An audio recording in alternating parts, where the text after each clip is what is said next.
아름다움을 사랑하는 사람은 예술가가 됩니다. 학문을 사랑하는 사람은 학자가 됩니다. 권력을 사랑하는 사람은 정치가가 됩니다. 이처럼 무엇을 사랑하느냐에 따라 그 사람의 인생이 결정이 됩니다. 그래서 가치 있는 것을 사랑하면 가치 있는 인생이 되고, 가치 없는 것을 사랑하면 가치 없는 인생이 됩니다. 그렇다면 우리가 사랑해야 할 가장 가치 있는 대상은 무엇일까요? 자, 오늘 본문이 시작이 되는 마가복음 12장을 보면 유대교의 종교 지도자인 바리새인들과 사두개인들이 예수님을 함정에 빠뜨리려고 온갖 질문을 퍼붓습니다. 그러나 그때마다 예수님이 지혜롭게 답변을 하시자 그들의 불순한 의도는 실패로 돌아가고 말았습니다. 그러자 이번에 한 율법학자가 예수님께 오늘 본문 28절에서 이런 질문을 합니다. 제가 28절을 읽어보겠습니다. 율법학자들 가운데 한 사람이 다가와서 그들이 변론하는 것을 들었다. 그는 예수가 그들에게 대답을 잘하시는 것을 보고서 예수께 물었다. 모든 계명 가운데서 가장 으뜸되는 것은 어느 것입니까? 여러분, 이 유대 사회는 종교 사회입니다. 그래서 유대인들은 실제 생활에서 많은 계명을 지키며 살아가고 있었습니다. 그들이 가장 중요하게 여긴 것이 저와 여러분이 잘 아는 십계명입니다. 십계명. 그리고 이 십계명을 확대해서 적용한 것이 613개의 계명입니다. 그 중에 248개는 하라는 적극적인 명령이고 나머지 365개는 하지 말라는 소극적인 명령입니다.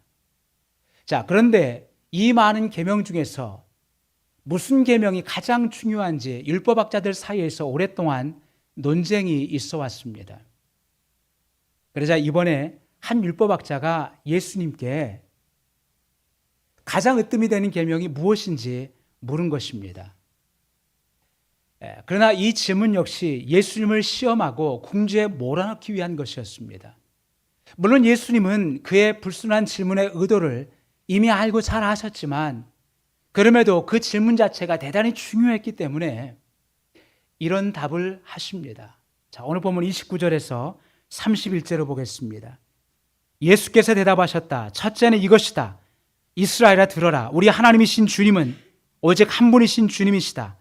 내 마음을 다하고 내 목숨을 다하고 내 뜻을 다하고 내 힘을 다하여 너의 하나님이신 주님을 사랑하여라. 둘째는 이것이다. 내 이웃을 내 몸같이 사랑하여라. 이 계명보다 더 큰 계명은 없다. 자, 예수님은 10계명을 비롯한 613개의 계명을 2개의 계명으로 요약을 하십니다. 이 2개의 계명이 뭐냐? 바로 신명기와 레위기에 나오는 말씀을 가지고 2개의 계명으로 요약을 하십니다. 첫 번째는 하나님을 사랑하라는 것입니다. 둘째는 이웃을 사랑하라는 것입니다. 이 둘 중에 크고 작음이 없어요. 순서만 첫째, 둘째이지 똑같은 균등한 레벨에서 하나님을 사랑하는 것과 이웃을 사랑하는 것을 동시에 예수님이 말씀하십니다. 다시 말해 이 모든 계명의 핵심은 사랑이라는 것입니다. 그래요. 하나님께서 계명을 주신 이유는 우리를 통제하고 억압하기 위해서가 아니라 우리를 사랑하시기 위해서입니다. 아빠가 어린 아이에게 늦어도 저녁 7시까지 집에 귀가하라고 한다면 그것은 그 아이를 통제하기 위해서가 아니라 사랑으로 보호하기 위해서입니다. 그런 의미에서 예수님은 십계명을 비롯한 613개의 계명 안에 갇혀 있지 말고 그 문자 안에 갇히지 말고 그 계명 너머에 담겨 있는 사랑을 읽으라는 것입니다. 여러분, 성경을 읽는 순간 어떤 느낌이 드십니까? 머리가 아프고 부담스럽고 힘이 드십니까? 그는 계명을 그냥 문자로 읽는 거에 불과하는 거예요. 그러나 그 계명 안에 담겨 있는 사랑을 읽으셔야 돼요. 여러분, 그것이 바로 하나님께서 우리에게 계명을 주신 목적입니다. 자, 그렇다면 하나님을 사랑하는 이 첫째 되는 계명은 무슨 의미일까? 자, 요한일서 4장 10절을 우리가 같이 읽어보겠습니다. 시작. 사랑은 이 사실에 있으니 곧 우리가 하나님을 사랑한 것이 아니라 하나님이 우리를 사랑하셔서 자기 아들을 보내어 우리의 죄를 위하여 화목제물이 되게 하신 것입니다. 아멘. 여러분, 하나님은 당신의 사랑하는 아들 예수님을, 죄인인 우리의 죄값을 대신 치르게 하시려고 십자가에서 희생제물로 죽게 하셨습니다. 왜 그러셨을까요? 우리를 사랑하셨기 때문입니다. 그래서 우리를 향한 하나님의 사랑의 증거가 바로 예수님이십니다. 흔히 부모는 자식이 아프면 내가 대신 아프면 좋겠다고 말합니다. 자식이 병들어 죽어가면 내가 대신 죽었으면 좋겠다고 말합니다. 이게 부모의 심정이죠. 그러나 아무리 사랑이 많다 해도 내 자식을 죽게 해서라도 다른 집 자식을 살리지는 않습니다. 그러나 하나님은 그렇게 하셨습니다. 왜 그러셨을까요? 당신의 사랑하는 아들 예수 그리스도를 십자가에서 죽게 하시면서까지 우리를 죄에서 구원하기를 원하셨다라는 것입니다. 여러분, 이 하나님의 사랑 이해가 되십니까? 솔직히 말해서 아들을 십자가에 죽게 하시면서까지 우리를 죄에서 구원하신 그 하나님의 사랑을 우리의 상식으로는 이해할 수가 없습니다. 아니, 그 사랑은 너무나 깊어서 측량을 할 수가 없어요. 100년 전에 노르웨이 유명한 탐험가 난센이 북극 바다의 깊이를 재보려고 긴 동아줄을 내렸습니다. 그러나 그 줄의 끝이 해저에 닿지 않았어요. 그래서 그는 그날 밤 자기의 일기에 이렇게 기록을 했습니다. 북극의 바다가 동아줄보다 더 깊다. 그러나서 그 다음날 똑같이 더 긴 동아줄을 준비해서 바다에 내렸지만 역시 해저에 닿지 않았습니다. 그렇게 며칠간 같은 방법을 사용을 했지만 바다의 깊이를 잴 수가 없었습니다. 그래서 그는 그 일기의 끝에다가 이렇게 기록을 했습니다.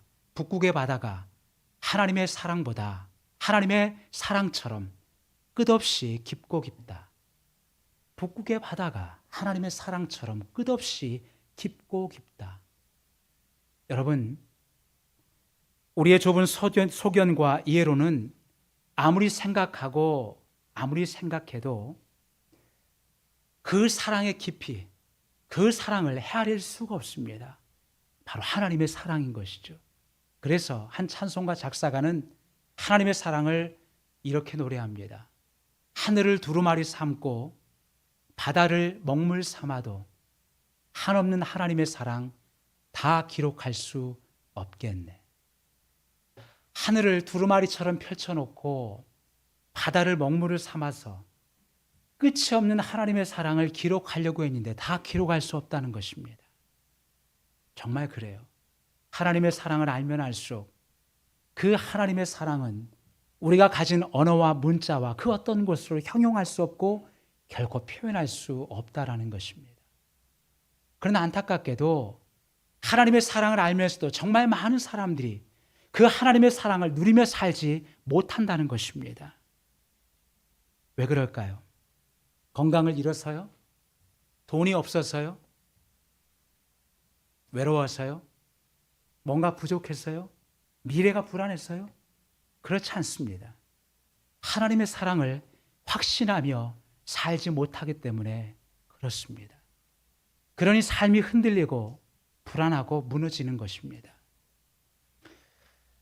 여러분도 배워서 아시겠지만은 우리의 전 인생을 돌아봤을 때 가장 중요한 시기는 바로 0세부터 5세까지 엄마와 자녀들 간에 함께하는 애착의 시간입니다. 그때는 우리가 이 세상에서 받을 가장 큰 사랑을 받는 시간이에요. 엄마에게 한없는 사랑을 받는 시간이 바로 그 애착의 시간입니다. 그 애착의 시간은 엄마가 아닌 그 누가 대신할 수가 없습니다. 엄마의 끝없는 사랑을 한없이 받아야만 그가 인생을 살아갈 때 아무리 힘들고 어려워도 쉽게 흔들리지 않습니다.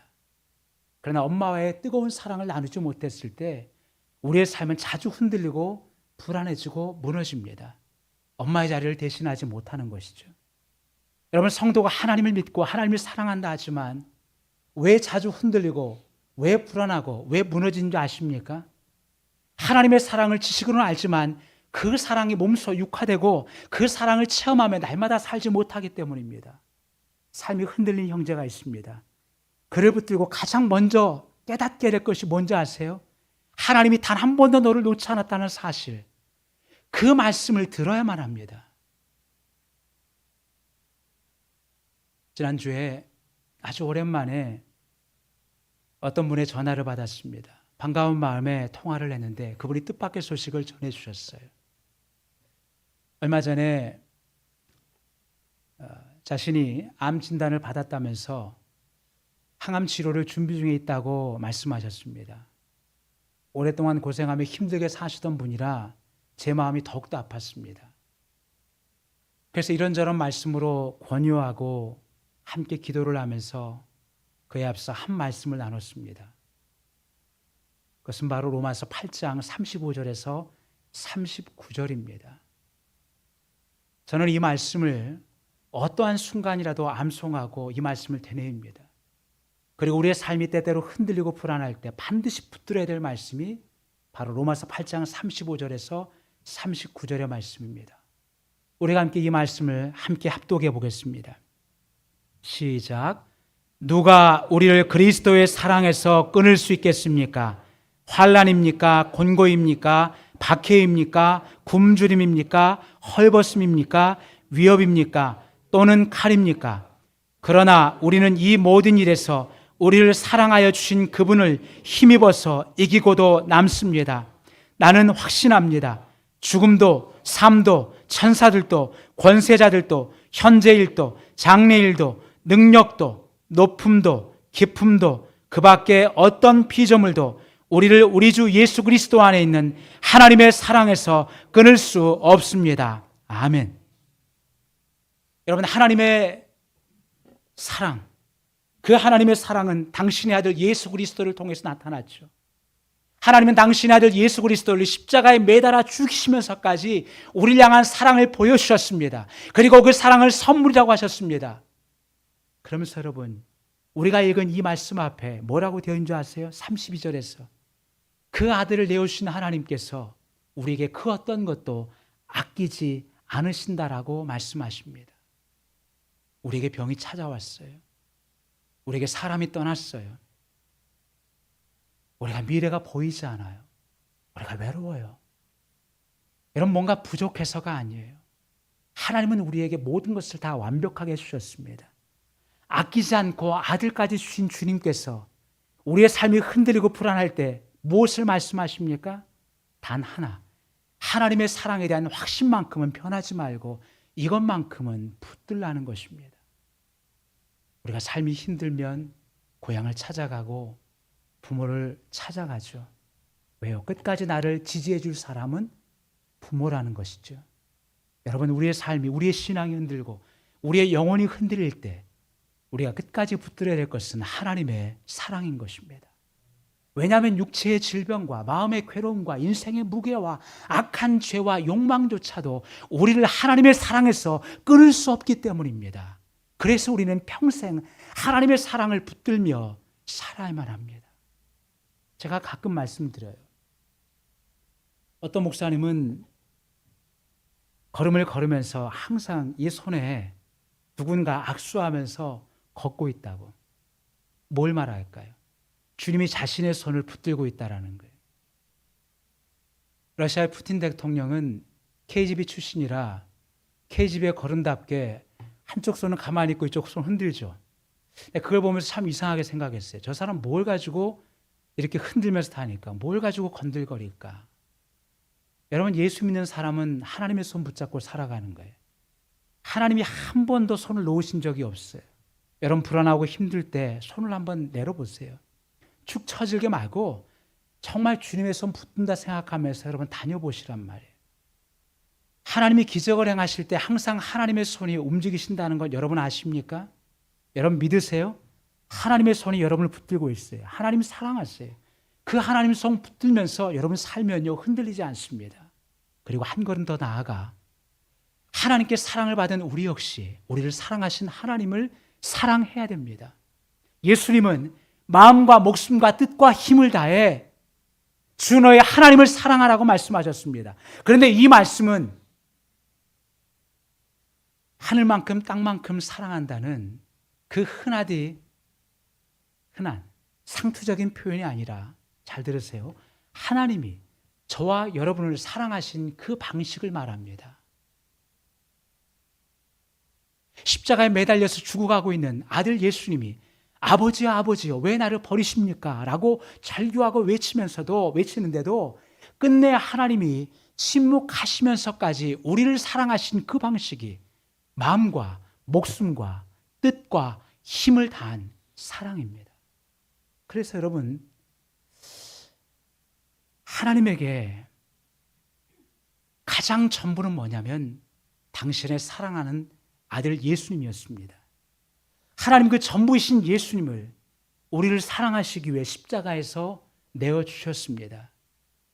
이처럼 무엇을 사랑하느냐는 무엇을 희생하느냐와 비례합니다.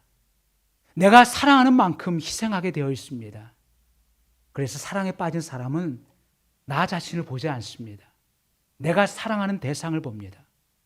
내가 사랑하는 대상을 봐요. 그러니 자기의 전부를 그를 위해서 희생을 하는 것입니다. 마찬가지로 하나님을 진심으로 사랑하는 사람은 먼저 하나님이 그를 위해 희생하신 것처럼 그 역시 하나님을 위해서 마음과 목숨과 뜻과 힘을 다해 자신의 전부를 들여 하나님께 희생하며 나아갑니다. 여러분, 그렇다면 여러분은 하나님을 사랑하기 때문에 뭔가 포기하고 뭔가 희생하고 뭔가 잃어본 경험이 있습니까? 제가 아는 어떤 사람은 하나님을 사랑하기 때문에 결혼을 포기한 사람이 있습니다. 어떤 사람은 하나님을 사랑하기 때문에 건강을 잃기도 합니다. 어떤 사람은 하나님을 사랑하기 때문에 직장과 직위를 잃기도 하고 돈과 물질을 포기하기도 합니다. 그렇게 하나님을 사랑하기 때문에 뭔가 포기하고 잃었다면 적어도 그것만큼은 하나님을 향한 사랑의 증거이자 흔적일 수가 있습니다. 지난 2007년 7월 샘물교회 단기 선교팀이 아프가니스탄에서 사역을 할 때 그곳에 이슬람 무장 세력인 탈레반에게 납치를 당하죠. 그때 당시 그 팀을 이끌던 배영규 목사님과 심성민 형제가 순교를 합니다. 그 일이 있은 한참 후에 이 배 목사님의 친구인 박원희 목사님이 배 목사님에 관한 이런 이야기를 들려주었습니다. 배 목사님이 대학생 때 매 학기를 시작을 할 때마다 꼭 시간표를 하나하나 추가하는 게 있어요. 우리가 수강 신청을 할 때 정해져 있잖아요. 그런데 그 빈 시간에다가 전도 시간표를 넣는다는 것입니다. 그리고 그 시간이 되면 어김없이 전도지를 들고 전도를 하면서 캠퍼스를 누빈다는 거예요. 그리고 그 사람은 정말 하나님을 사랑하고 이웃을 사랑하는 사람이었기에 기숙사 생활을 할 때도, 기숙사 생활해 보신 분들은 알겠지만 1층 침대, 2층 침대가 있잖아요. 다들 1층을 눕고 싶어 하지 2층 안 가고 싶어 합니다. 불편하죠. 내려오는 것도 힘들고 공기도 좋지 않습니다. 그런데 자신이 먼저 항상 2층으로 먼저 올라가요. 선배가. 그리고 후배에게 그 자리를 양보합니다. 군대에 갔는데 훈련 받다가 유행성 출혈열에 걸려서 피부병이 심했습니다. 온몸에 두드러기가 일어났어요. 그 병은 잘 먹어야 낫는 병인데 자신이 군 생활하면서 번 돈을 가지고 다른 힘들고 어려운 친구들, 후배들, 후임병들에게 먹을 걸 사줍니다. 심지어 자기 대학 후배가 가까운 부대로 왔다는 소식을 듣고 일부러 외박 신청을 해서 면회를 가요. 얼굴엔 두드러기가 났는데 그러고 나서 자기가 받은 월급 몇만 원을 후배 손에 안겨줍니다. 그 모습을 보고 후배가 눈물을 흘렸다는 거예요. 그리고 제대를 하고 나서 학비를 벌기 위해서 독서실 총무를 하면서 쭈그리며 잠을 잡니다. 그런데 그렇게 번 돈을 가지고 또 다른 사람들이 학비를 보태주고 도와줍니다. 그래서 한 번은 친구가 물었대요. 형규야, 너 왜 그렇게 사람들을 도와주며 사니? 너라도 좀 잘 먹고 살아야 되지 않겠냐? 그랬더니 배 목사님이 이렇게 답을 했답니다. 하나님이 나를 그렇게 사랑해 주셨어. 하나님이 나를 그렇게 사랑해 주셨어요. 여러분, 우리는 부모에게 사랑을 받으면 내리 사랑으로 자식에게 사랑을 하죠. 그 사랑을 몸이 마음이 기억을 하기 때문에 그럴 겁니다. 근데 여러분, 그런 거 말고요. 가족에게 베푸는 사랑 말고요. 나하고 피 한 방울 섞이지 않고 내가 모르는 사람에게도 사랑할 수 있을까요? 어떻게 그런 일이 가능할까요? 많은 사람들은 얼마의 후원을 하고 얼마를 돕고 밥 한 끼 사주면서 마음속에 자기 의가 쌓입니다. 나니까 이 정도 한다. 여러분, 정말 두려워야 될 게 뭔지 아세요? 나 자신의 개인의 의예요. 바리새인과 율법학자들이 그리고 사두개인들이 왜 싸운 줄 아세요? 내가 잘 지키는 계명이 가장 큰 계명이라고 생각하며 주장을 하는 거예요. 여러분, 자기 의가 되는 순간 내가 누군가에게 베푸는 사랑도 내 자랑이 되고 내가 그 순간 하나님이 되고 맙니다. 그러나 진짜 하나님을 사랑하면 나는 간 곳 없고 그 하나님의 사랑을 그대로 흘려보낼 수밖에 없는 것입니다. 이 배영규 목사님이 아프가니스탄으로 떠나기 전에 마지막으로 선교 후원의 밤 속에 그가 이런 설교를 합니다. 단교 선교팀과 그리고 그 교회 교인들이 함께 모인 그 밤에 마지막으로 이런 설교를 했다고 해요. 여러분, 언제까지 먹고 사는 일에만 내 인생을 쏟아 부을 것입니까? 우리는 잠시 이 세상에 살다가 하나님 나라로 갑니다. 먹고 사는 일에만 인생을 쏟아 붓는다면 하나님이 우리에게 생명을 주신 것이 무슨 큰 의미가 있겠습니까? 굳이 선교사가 되라는 것은 아닙니다. 어디서 무엇을 하든 먹고 사는 일에만 내 인생을 쏟아붓지 말고 하나님을 사랑하고 이웃의 생명을 살리는 일에 헌신하십시오. 그렇게 살자고 설교했고 실제로 그렇게 살았던 배영규 목사님이 아프가니스탄에서 순교를 하자 언론과 국민들은 배영규 목사님을 가리켜서 그 죽음을 가리켜서 쓸데없는 낭비한 인생이라고 비판을 했습니다. 그러나 저는 그렇게 생각하지 않습니다. 그분은 자신이 하나님께 받은 사랑을 사랑하는 이웃에게 돌려주고 나누고 싶어 했어요.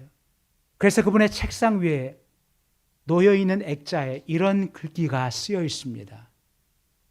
온전한 헌신은 마지막을 드리는 것이다. 온전한 헌신은 마지막을 드리는 것이다. 그래서 실제로 배영규 목사님은 그 마지막인 자신의 전부인 생명을 그가 그토록 사랑했던 아프가니스탄의 사람들에게 기꺼이 바칠 수 있었습니다. 여러분, 그렇다면 진짜 허비하는 인생, 쓸데없는 인생은 어떤 인생일까요? 하나님이 주신 인생을 가지고도 단 한 번도 하나님을 위해 산 적이 없는 사람입니다. 하나님이 사랑하는 이웃을 위해 한 번도 희생한 적이 없는 사람입니다. 그런 의미에서 볼 때 우리를 사랑하신 하나님의 희생의 흔적이 아들 예수님이 죽은 십자가라고 한다면 우리가 하나님을 사랑하는 희생의 흔적은 이웃사랑이라고 할 수 있습니다. 이웃사랑은 그다지 거창하지 않습니다. 만약 내 이웃이 칠흑 같은 고통과 절망의 시간을 보내고 있다면 값싼 말로 위로하고 훈수두지 말고 그저 그 사람 곁에 묵묵히 서서 함께 울어주면 됩니다. 여러분, 그것만으로도 내 이웃은 그 슬픔을 넉넉히 이겨낼 수 있는 힘을 얻습니다. 제가 한 번은 삼성의료원 응급실에 신방을 간 적이 있습니다. 몇 달 전인데 응급실에서 제가 신방할 분을 기다리고 있는데 문이 열리더니 한 젊은 부부가 울면서 나오는 거예요. 나오자마자 벽에다가 그 남편 먼저 벽에다가 머리를 찝으면서 우는 거예요. 아내도 함께 울어요. 그리고 먼저 남편이 주저앉습니다. 알고 봤더니 그 부부의 어린아이가 소생 가능성이 없다고 판단이 된 거죠. 그 판정을 받은 거예요. 자식이 죽는다는 의사의 판정에 사형 선고를 받고 부부가 절망한 겁니다. 저는 그렇게 남자가 그렇게 꺼이꺼이 우는 모습을 처음 봤어요. 그러고 나서 얼마 후에 한 젊은 여의사가 오더니 그들이 털썩 주저앉은 그 앞에 함께 무릎을 꿇고 눈물을 흘리며 우는 거예요. 가슴이 아주 뭉클해졌습니다. 그리고 한참이나 지난 후에 제가 어디를 갔다가 다시 왔습니다. 그분을 뵙기 위해서 누군가를. 근데 이번에 그 응급실 앞에 한 노부부가 서성거렸어요. 그리고 조금 있다가 응급실 문이 또 열리더니 아까 봤던 그 젊은 여의사가 나오는 거예요. 그랬더니 그 노부부가 아주 뛸 듯이 기뻐하면서 손을 잡고 연신 감사하다라고 말을 했습니다. 알고 봤더니 며칠 전에 그 응급실에 실려온 그 할아버지를 그 젊은 여의사가 정성을 다해서 마음을 다해서 도와서 회복시켜낸 것입니다. 그렇게 회복이 되어서 그 할아버지와 할머니가 다시 찾아왔어요. 근데 정말 저에게 감동적인 부분은 무엇이었냐? 마지막 순간이었어요. 그렇게 서로를 함께 축복하고 그러다가 이분들이요. 한쪽 구덩이로 쭉 들어가더니 함께 이분들이 감사 기도를 드리는 거예요. 아마도 예수님 믿는 분들이었던 것 같아요. 저는 그날 그 장면을 보면서 바울이 로마 교회 성도들에게 권면했던 로마서 12장 15절의 말씀이 떠올랐습니다. 우리 한번 읽어볼까요? 시작. 기뻐하는 사람들과 함께 기뻐하고 우는 사람들과 함께 우십시오. 여러분, 이처럼 고통당해 슬퍼하는 사람들 편에 서서 함께 울고 그들이 행복해할 때 함께 기뻐하며 웃는 것, 이것이 이웃 사랑입니다. 바로 이것이 내 이웃을 내 몸처럼 사랑하라는 예수님의 명령을 실천하는 일입니다. 여러분 인생에서 가장 슬플 때 여러분의 슬픔을 받아줄 누군가가 생각이 나십니까? 여러분 인생에서 가장 기쁠 때 함께 기뻐할 사람, 여러분의 얼굴에 누가 가장 먼저 떠오르십니까? 여러분의 가족 말고 그 가족을 넘어선 그 누군가 떠오를 때 교회 식구들이, 목회자가 생각이 나십니까? 이번 주에 제가 자신의 암 선고 판정을 받고 그분이 제일 먼저 전화한 사람이 바로 저였습니다.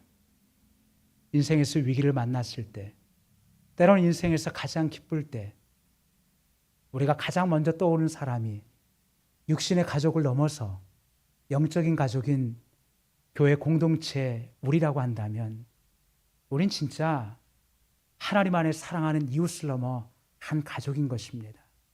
함께 울고 함께 기뻐하는 것, 그것이 하나님의 사랑으로 가득 채워진 사람, 그것이 바로 그리스도인의 삶이고 그것이 바로 우리가 살아가야 될 삶의 모습입니다.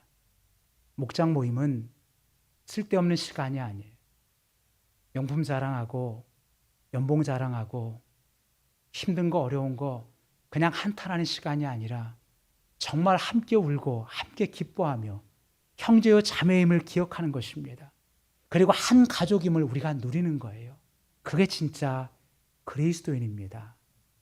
사랑하는 여러분, 저는 이 말씀을 준비하면서 어제 저녁에 제가 이 자리를 떠나려고 할 때 하나님께서 제 마음을 두고 이렇게 물으셨습니다.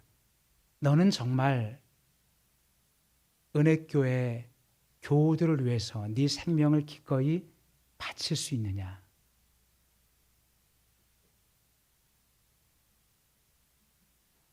우리가 하나님을 사랑하고 이웃을 사랑하는 것이 말이 아니라면 정말 하나님이 사랑하는 그를 위해서 기꺼이 희생하고 죽을 수 있느냐?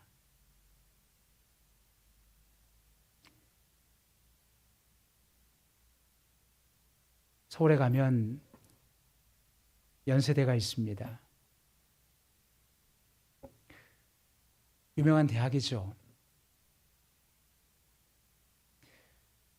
그 대학을 세운 사람은 언더우드이고, 그리고 또 다른 교육기관을 세운 사람이 아펜젤러라고 있습니다. 배제학당을 세운 사람이죠. 이 선교사들의 삶을 보면 우리는 대학의 이름으로 기억을 할 수 있습니다. 그리고 병원으로 기억을 할 수 있습니다. 그러나 아펜젤러와 같이 그는 정동 제1교회를 세웠는데 가장 오래된 감리교회죠. 사람들은 그곳에서 결혼을 하고 싶어 합니다. 그래서 현대가는 그곳에서 결혼을 하죠. 멋지죠. 아름다운 곳에서. 근데 그 아펜젤러 선교사의 가장 마지막은 어디였냐면 목포 앞바다였습니다. 그러나 한 소녀를 구하기 위해서 기꺼이 자신의 생명을 바쳤어요. 그 소녀를 구하고 죽었습니다. 사람들은 대학을 보고 교회당을 보고 아펜젤라를 떠올지 모르겠지만 그러나 하나님 나라에서 주님이 보실 때 무엇을 기억할까요? 그 한 생명을 구원하기 위해서 자신의 가치 있는 생명을 내어놓은 그의 헌신을 기억할 겁니다. 하나님께서 저를 보실 때 뭘 기억하실까요? 은혜교회? 아닐 거예요. 내가 누구를 위해서 정말 죽었는지. 하나님께서 여러분의 인생을 기억하고 여러분의 이름을 부르실 때 여러분이 주님을 위해서, 이웃을 위해서, 여러분의 영적인 가족을 위해서 얼마나 희생하고 이뤘는지 그것을 보실 겁니다. 이 땅에서 잘 누리다 오시면 안 돼요. 주님 때문에 희생하고 이루신 경험이 있어야 돼요. 건강을 잃어보시거나 외로워지시거나 물질을 놓거나 직장을 놓거나 여러분이 사랑하는 것을 잃어본 경험이 있어야 될 것입니다. 그것이 바로 주님 사랑이고 이웃 사랑입니다. 오늘 이 사랑을 가슴에 새기며 그 사랑으로 가득 채워져가는 저와 여러분 되시기를 축복합니다. 사랑은 희생으로 기억됩니다. 사랑은 포기로 기억됩니다. 사랑은 내려놓음으로 기록됩니다. 예수님의 십자가의 죽음이 없다면 우리는 하나님의 사랑을 느낄 수 없고 경험하고 체험할 수 없을 것입니다. 사순절을 지나며 우리는 하나님의 사랑을 기억하고 십자가의 아픔과 고통을 느끼며 그리고 그 사랑 앞에 주님의 헌신과 하나님의 사랑을 가슴에 새기며 나아가야 될 것입니다. 우리 시간 기도할 때 하나님, 우리의 삶이 힘들고 어려운 것은 하나님의 사랑을 느끼며 그 사랑에 확신이 없으며 살아가기 때문인 거라고 생각합니다. 우리를 향한 하나님의 사랑에서 우리를 끊을 수 있는 것은 아무것도 없습니다. 힘들고 어려울 때 다시 한번 하나님의 사랑을 붙들며 살아갈 수 있게 해달라고 한번 우리 기도합시다. 하나님 아버지, 내가 무엇이 없어서 힘이 든 게 아니라 하나님의 사랑을 확신하지 못하기 때문에 우리가 흔들리는 것입니다. 마치 하나님이 나를 버리신 것처럼 느껴지고 하나님이 안 계신 것처럼 느껴지기 때문에 우리의 삶이 무너지는 것입니다. 하나님, 사순절을 지나며 다시 한번 하나님의 사랑을 확신하며 살아갈 수 있게 해달라고 우리 주여 한번 부르고 기도하겠습니다.